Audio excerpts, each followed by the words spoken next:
नमः नमः। ओम वाणी हिरण्यगर्भाभ्यां नमः नमः। ओम सची पुरंद्राभ्यां नमः नमः। ओम माता पितृ चरण कमलेभ्यो नमः नमः। ओम कुल देवताभ्यो नमः नमः। ओम इष्ट देवताभ्यो नमः नमः। ओम ग्राम देवताभ्यो नमः नमः। ओम स्थान देवताभ्यो नमः नमः। ओम वास्तु देवताभ्यो नमः नमः। ओम सर्वेभ्यो देवेभ्यो नमः नमः। ओम सर्वेभ्यो ब्राह्मणेभ्यो नमः नमः। ओम सर्वेभ्यः तीर्थेभ्यो नमः नमः। ओम एतत् कर्म प्रदानं श्री गायत्र्यै देव्यै नमः नमः। ओम पुण्यं पुण्याहं दीर्घमायुरस्तु। षोडशोपचार पूजनम्। षोडशोपचार पूजन, भगवान का वास्तविक सत्कार। अभी आदरणीय भाई साहब ने बताया कि बिना भाव संवेदनाओं के जागरण के हमारी जो पूजा है वो सफल नहीं होती। जब तक हमारे भाव जागृत नहीं होते, जब तक हमारे अंदर जो श्रद्धा है, समर्पण है, उसका जागरण नहीं होता, तब तक भगवान हमारी पुकार को सुनने वाले नहीं हैं। आप सभी धर्म प्रेमी बंधु यहाँ पर विराजमान हैं। आपने महाभारत का एक प्रसंग सुना होगा, जब भगवान श्री कृष्ण शांति दूत बनकर के और हस्तिनापुर जाते हैं, और हस्तिनापुर जाते हैं, वहां पर मूर्खों की सभा में भगवान को भी अपना चतुर्भुज दिखा करके, चतुर्भुज रूप दिखा करके अपना परिचय देना पड़ता है कि मूर्ख तो किसको बंदी बनाने का प्रयास कर रहा है। दुर्योधन कहता है ना कि इस ग्वाले को बंदी बना ली, बंदी बना। तो मूर्खों की सभा में भगवान को भी अपना परिचय देना पड़ता है। फिर जब बात नहीं बनती, सब सारा खेल बिगड़ जाता है, सब लोग उसको डांटते हैं, उसको मूर्ख बताते हैं, तो फिर वो बड़ा मीठा बन करके भगवान के पास आता है और भगवान से कहता है कि भगवान प्रभु, मैंने 56 भोग आपके लिए बनाए हैं, आप मेरे घर भोजन करिए, आइए भोजन कीजिए। भगवान कहते हैं, मन ही मन विचार करते हैं कि पहली चीज भोजन कहाँ किया जाता है? भोजन उसके यहाँ किया जाता है जो धर्म का आचरण करता है। कहाँ किया जाता है? जो धर्म का आचरण करता है। ये तो वैसे ही अधर्मी व्यक्ति है, अपने भाइयों का हक दबा करके बैठा है। दूसरी चीज, भोजन वहां किया जाता है जहां क्षुधा तीव्र हो, भूख लगी हुई हो, तो भूख भी मुझे इतनी विशेष नहीं लगी हुई। और तीसरी और सबसे महत्वपूर्ण चीज है, भोजन उसके यहाँ किया जाता है जो वास्तव में छल कपट के भाव से भोजन नहीं करवा रहा हो। कैसे भाव करवा रहा हो? पूरे अपने श्रद्धा भाव से हमें आमंत्रित करके और हमें भोजन करवा रहा हो। तो तीनों चीजें जिसके पास नहीं है, वहां तो भोजन करने का कोई अर्थ ही नहीं। तो भगवान कहते हैं कि भाई हमें तो भूख नहीं है और हम जा रहे हैं। और भगवान वहां से प्रस्थान करते हैं और कहाँ जाते हैं आपको पता है? भगवान जाते हैं विदुर जी के घर। विदुर जी के घर जब भगवान जाते हैं तो एकदम से भगवान को अपने घर पर आया हुआ देख करके विदुरानी जाने कैसे। आप सभी से निवेदन है, छोटे छोटे बच्चे यहाँ पर बैठे हुए हैं, बेटा कहानी आप बहुत आनंद आपको आएगा, है ना। शांति से बैठे, देखो पीछे लड़की खड़ी है, वो देखो 2-3 लड़कियां बातें कर रही हैं। अगर वहां आपको देखो, वहां छोटे छोटे बच्चे उधर नहीं बैठे, इधर आगे आ जाए, यहाँ आगे आ जाओ आप लोग। हाँ, वहां उधर ठंडी ठंडी हवा चल रही है ना, इधर आ जाइए, आगे आ जाइए, आप इधर आ जाओ यहाँ। हाँ, आ जाओ, जल्दी आ जाओ, जल्दी आ जाओ, जल्दी आ जाओ, इतना समय नहीं है, जल्दी तोड़ के आ जाओ।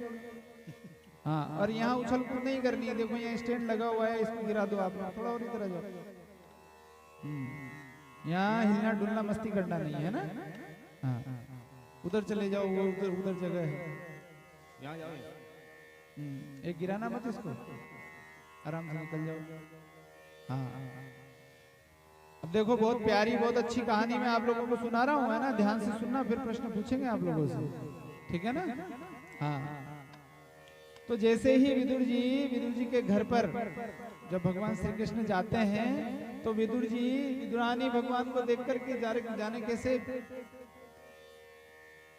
वो अपने आप को संभाल नहीं पाती और जैसे तैसे लड़खड़ाती हुई अंदर जाती है, भगवान को आसन पर बिठाती है, भगवान को जलपान कराती है और देखती है कि भगवान का स्वागत किस चीज से करूं, क्या है क्या नहीं है। लड़खड़ाती हुई जाती है अपने रसोई घर में, जाकर के देखती है तो वहां पर केले रखे हुए दिखते हैं। उन केलों को लेकर के आती है और केले जब भगवान को परोसती है, भगवान को खिलाती है, तो भगवान के मुखमंडल को देख करके भगवान के प्रेम में इतनी मग्न हो जाती है, इतनी भाव विभोर हो जाती है कि वो ये भूल जाती है, केला छिलती है और केले को फेंक देती है और भगवान को केले का छिलका अर्पित कर देती है। भगवान भी विदुरानी के प्रेम में इतने भाव विभोर हो जाते हैं कि केले के छिलके खाने लग जाते हैं। एक केला खाया, दो केला खाए, चार केले खाए और कुछ ही समय बाद देखते हैं विदुर जी उधर से आते हैं तो देखते हैं कि दरवाजे पर केले जो अंदर के हैं उनके ढेर लगे हुए हैं और विदुरानी क्या कर रही है, भगवान को केले के छिलके खिला रही है और भगवान को बड़े प्रेम से केलों के छिलकों का भोग लगा रहे हैं। अपने माथे को पीटते हैं और कहते हैं कि कैसी पागल हो गई है, भगवान हमारे घर पर आए हैं और ये ऐसी भगवान के प्रेम में पागल हो गई कि केले फेंक रही है और भगवान को छिलके खिला रही है। उसको आकर के टोकते हैं और कहते हैं कि विदुरानी ये क्या कर रही हो, भगवान को केले के छिलके खिलाए जाते हैं क्या? और जैसे ही विदुरानी को होश आता है वो देखते गए भगवान मैंने कितना बड़ा अनर्थ कर दिया और ऐसे कहकर के आप देखिए अब दृश्य सीधा हो गया है, पहले उल्टा था अब दृश्य सीधा हो गया। अब विदुरानी क्या कर रही है, केले के छिलके फेंक रही है और केले ही भगवान को खिला रही है, पर भगवान कहते हैं हे माँ अब वो स्वाद नहीं रहा, वो आनंद जो केले के छिलकों में जो आनंद आ रहा था वो अब आनंद नहीं रहा। मैं आप सभी से पूछता हूँ केलों के छिलकों में वो क्या मिल रहा था भगवान को जो अब साक्षात केले में भी नहीं मिल रहा, बताइए क्या था? वो केवल एक ही चीज थी, वो थे भाव। वो भाव अब समाप्त हो गए और मैं आप सभी से वही निवेदन कर रहा हूँ, सभी भाइयों से, सभी माताओं बहनों से कि जो भाव उस समय विदुरानी के अंदर थे वो भाव अगर आज यहाँ पर इस कार्यक्रम में पैदा हो गए तो ये मान करके चलिएगा आज का हमारा कार्यक्रम हमें इतना कुछ दे करके जाने वाला है कि हम समेट नहीं पाएंगे, इतना हमें दे करके जाने वाला है। आप सभी से निवेदन है अपने अंतःकरण में भाव और संवेदनाओं का जागरण कीजिए, पूरे श्रद्धा भाव से आज के कार्यक्रम में भगवान को षोडशोपचार पूजन पूरे भाव श्रद्धा के साथ में समर्पित कीजिए। आइए मंत्र यहाँ से हम बोल रहे हैं और एक एक करके मुख्य यजमान जो खाली दोना है उसमें जो जिन वस्तुओं के लिए बोला जाए उनको छोड़ते हुए चलेंगे। सुपारी के लिए बोला जाए सुपारी छोड़ देंगे, जनेऊ के लिए बोला जाए जनेऊ छोड़ देंगे, अक्षत के लिए बोला जाए अक्षत छोड़ते चलेंगे। यहाँ से बोला जाएगा उसके साथ आप छोड़ते हुए चलेंगे। मंत्र यहाँ से बोला जाएगा। ओम सर्वेभ्यो देवेभ्यो नमः आवाहयामि स्थापयामि आसनं समर्पयामि लज्जा पाद्यं समर्पयामि जल छोड़िए अर्घ्यं समर्पयामि जल छोड़िए आचमनं समर्पयामि जल छोड़िए स्नानं समर्पयामि भगवान को स्नान करवाइए वस्त्रं समर्पयामि लज्जा यज्ञोपवीतं समर्पयामि जनेऊ चढ़ाइए गंधं विलेपयामि तिलक लगाइए भगवान के अक्षतान् समर्पयामि चावल पुष्पाणि समर्पयामि पुष्प चढ़ाइए भगवान को। धूपम् आघ्रापयामि दीपं दर्शयामि दीपक का ध्यान करिए, देवबंद में दीपक चल रहा है। नैवेद्यं निवेदयामि प्रसाद रखा आपकी थाली में, भगवान को प्रसाद चढ़ाइए। ताम्बूलपूंगे फलानि समर्पयामि सुपारी चढ़ाइए भगवान को। दक्षिणां समर्पयामि दक्षिणा, आपकी श्रद्धा हो तो दक्षिणा चढ़ाइए, नहीं तो चावल छोड़ दीजिए।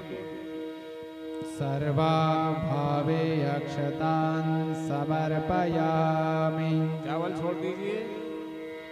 ततो नमस्कारं करोमि।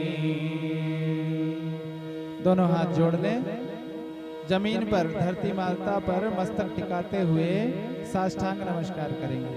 ओम नमो अनंताय सहस्रमूर्ते सहस्रपादा शिशिरोर्वाहे सहस्रनाम्ने पुरुषाय शाश्वते सहस्रकोटि युगधारिणे नमः सहस्रकोटि युगधारिणे नमः।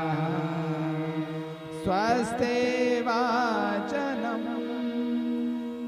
स्वस्ति वाचन की क्रिया अर्थात हमारा ये जो कार्यक्रम है पंचकुंडीय गायत्री महायज्ञ, ये केवल आपके लिए और हमारे लिए ही कल्याणकारी न हो, ये समूचे विश्व के लिए, पूरे गांव के लिए, पूरे कोटला दीप सिंह के एक परिवार, जितने भी यहाँ भाई बहन रहते हैं, जितने भी यहाँ परिवार निवास करते हैं, सबके लिए ये कार्यक्रम क्या हो, लाभकारी हो, कल्याणकारी हो।